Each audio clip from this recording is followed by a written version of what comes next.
All right, so welcome back to the Gabriel Crouch podcast. This is episode 8. It's raining outside, so a bit of a shit day. Anyway, busy week this week, kind of didn't do a lot, did quite a lot. It's one of those weeks. I read $100 Million Leads from Alex Hormozy. I've already read the first book, $100 Million Offers. I also read The War of Art, which I don't remember who actually made the book, but I read The War of Art. And I am now reading Save the Cat, which is a book on screenplay within filmmaking, a movie screenplay, because I want to make films. I want to make movies, and even if I don't necessarily want to make feature films or be in Hollywood, because I don't know if that's necessarily the goal, I want to leverage storytelling and filmmaking in my life. I love the art of filmmaking, I love the art of creation, and I want to be able to leverage and master that skill. And I know that that comes from practice and creation and actual constant doing. But I also, because this kind of could be like used as coping, whatever, but I've not been to film school, and I wouldn't go to film school even if I had the option. But I'm now setting aside time to study the art of film, because I want to take it in a more deep route rather than just recording shit or being a videographer, if you like. I don't want to be just a videographer. I want to be a storyteller, and I want to create films within this personal brand where I tell stories, and I want to engage the audience in real emotions and real conflicts and real stories, rather than just creating content just for the sake of it, just to, make the algorithm, like what I post. And I don't want to edit for the algorithm. I don't want to create content for the algorithm. I want to create stories, and I want to create emotions and feelings that people can relate to and understand. So everything that gets posted within this personal brand will have a story-driven motive. It will have a story-driven perspective, because I don't want this personal brand to be just another personal brand. I don't want to be just another guy here on YouTube that is trying to post for the algorithm, trying to, do all the fancy editing tricks and all the fancy engaging, editing, storytelling tricks. I want to actually learn the deeper side of it, the deeper side of human psychology and storytelling, and what makes our brain tick, why we feel certain emotions, how I can convey certain emotions emotionally, and in general, just take it a much more deep route rather than just creating for the algorithm.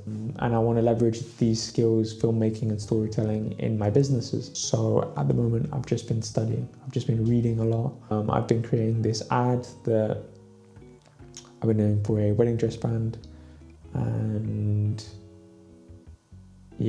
kind of not really been doing much on projects. I have a few projects lined up and a few that I need to reach out to, and I'm gonna go do some meetings this week.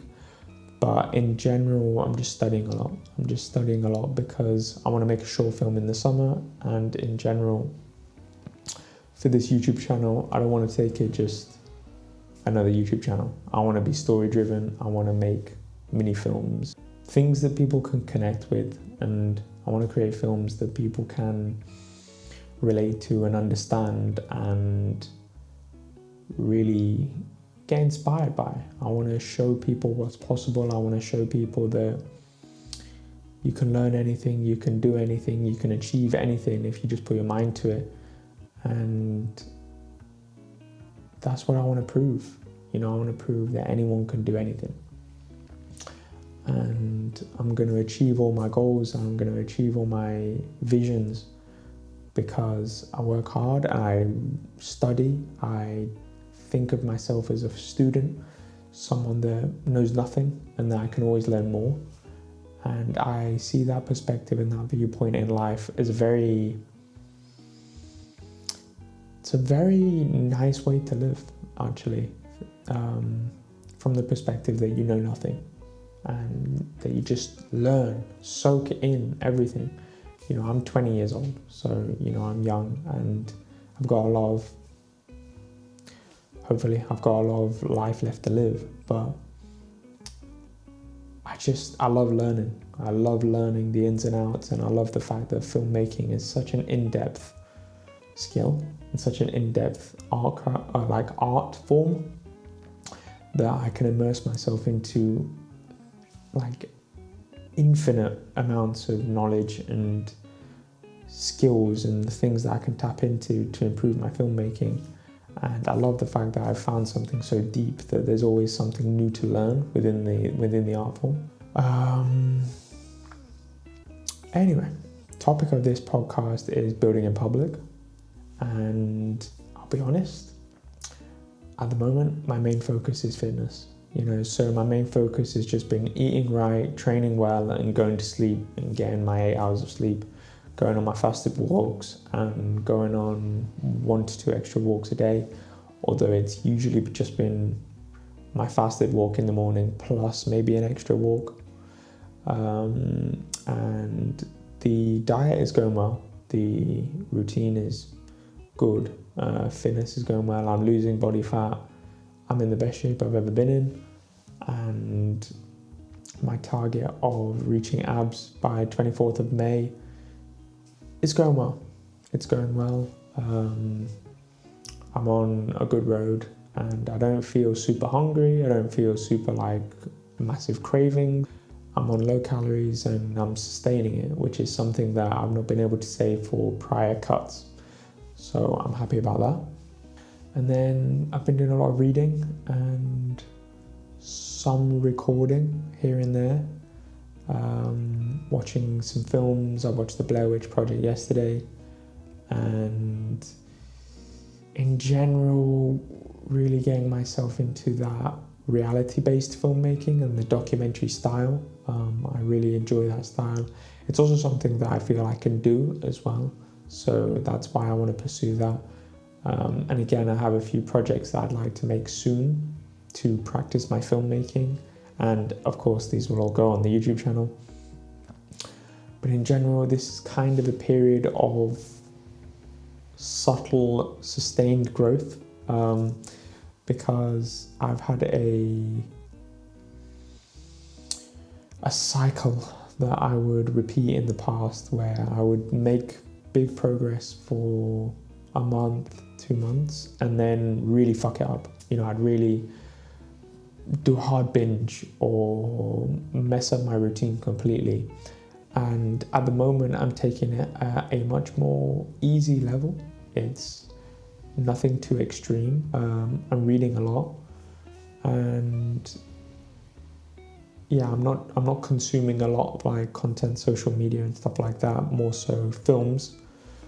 But in general, I'm taking it a lot easier at this moment in time, because I know that in a few months' time in the summer, things will start to ramp up again and I'll have a lot more work. But also,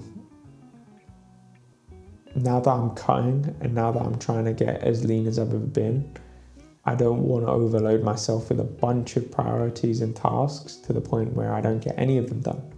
So the main focus and the one focus is, getting to my physical goal, which is abs. I want to be lean.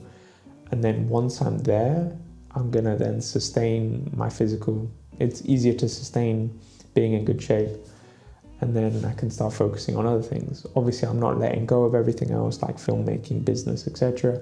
But they are not exactly the main priority right now, because I've never had abs before, so that is quite a task in itself, and I'm very tired physically, and mentally I'm pretty tired as well. I'm doing well, but I want to make sure that I reach the abs and then pursue other things.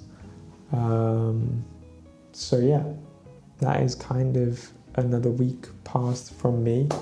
As I said, I read 2 books, $100 Million Leads and The War of Art. The War of Art is a really amazing book. It goes on about, as creatives, we encounter resistance, and resistance is the enemy to us all. It's what prevents us from taking action and creating when we know we should be. And resistance can take many forms. It can take the form of procrastination, it can take the form of fear. Fear is a big one. And in general, it can take a lot of forms, but its main goal is to stop you from doing the work you need to be doing. And I found the War of Art to be really interesting. One of those books that really resonated with me personally, because as someone that's never really been creative and never really been artistic or whatnot, now delving into this skill of filmmaking, I've had to tap into other avenues of my brain, kind of. And lately I'd started encountering a lot of resistance, and it's one of those things that you have to make an actual effort to resist, like actually just go for it anyway. One of the quotes from it is, the writer's biggest problem isn't writing, it's actually sitting down to write. Something along those lines. That wasn't the exact quote, but something along those lines, because it's true. Once you sit down and start editing, for example, you get in a flow and you edit and you'll do 2, 3, 4 hours easy, if not more. But sitting down to edit, sometimes you just waste time, procrastinate, you give yourself excuses and stuff like that. And yeah, in general, it resonated with me a lot, and it's one of those things that I need to make an attempt to fix and, actually just say fuck you to resistance and do what I'm supposed to do. Then I'm reading this book called Save the Cat. I got through half the book today, and really good book. It talks about screenplay, it talks about log lines, it talks about creating films and then like genres and creating screenplays, story structures and stuff like that. And again, that's a really vague understanding of it. I've not finished the book as well, but I think the book says create your logline first and create your heroes, and then from your logline develop the script, develop the screenplay. And to me, this was something new to me because I've never developed a film screenplay. I've only just started delving into the story side of filmmaking. I would write down really vague storylines, maybe like an act structure, but I've never been into this deep where I'm doing log lines, I'm doing storylines, I'm doing screenplays. And because I want to make this short film in the summer, I thought it'd be a good book to read, and it has been.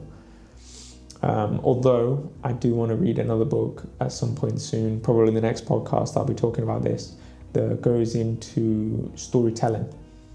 So how to evoke feelings and emotions and tell an amazing story, but also a story that doesn't necessarily have to be a happy story or a happy ending story, because the book Save the Cat talks about more so not commercial screenplay, but it talks about Hollywood screenplays, and they usually all end with like a happy ending, or they're a little bit more of a lighter tone. There's a more predictable hero structure, and of course it's good to learn this knowledge. But for me, some of the stories that I want to tell and some of the emotions that I want to convey, but in general the stories I want to tell don't have such a happy message behind them. I want them to be a little bit more mellow and a little bit more melancholy, and more so focus on the emotions behind the stories I'm telling. So yeah, that was a little bit of a rant about the stories that I want to tell, because this short film that I'm going to make in the summer, I will be posting it on YouTube, I hope. Of course it'll be in Greek, so if you don't know Greek, there will be subtitles on it, but yeah. The short film that I aim to be making this summer, I want to tap into the message and the emotion of that, like that feeling where you reach an age and you're like, shit, man, is this it, kind of? Is this all there is to life? Or that void where you're doing actions and You're doing actions because you've been told that this is what you should be doing, or this is what is fun. But internally you feel that emptiness, you feel that void. And I've seen this a lot around by observing people, that this is an emotion that my generation is going through. This is a feeling and this is a state of being that I'm seeing a lot of people in. And I want to convey this emotion and I want to convey this feeling well. So it's a little bit of a spoiler on the film that I'm aiming to make this summer. And then $100 million Leads just goes into a very in-depth analysis on how to get customers, how to get engaged leads in specific. It talks about how your customers can get you referrals, and referrals, if you master the art of getting referrals, you'll have endless customers. But also using affiliates, using employees, using cold outreach, warm outreach, content. Amazing book, and something that I will be leveraging with my fashion business. And also in general with my personal brand and stuff like that. I will be using skills to build an audience. But yeah, amazing book, worth the read. And then, I've been voice cracking the whole fucking podcast. What's going on? But yeah, all in all, a very chill week. Not like a lot happening. But I needed it after doing that previous project that I was working on. And in general, yeah, I'm fairly tired at the moment physically. As I said, I've got a few projects coming up, and hopefully I've got a few posts on YouTube by the time this podcast comes up that are a little bit more narrative. But yeah. Anyway, that is Building in Public episode 8. If you listened all the way through, thank you for listening. And yeah, every Monday, 12, I always forget, is it 12 p.m. or 12 a.m? Midday, 12 midday, UK time. And yeah, I hope to see you there.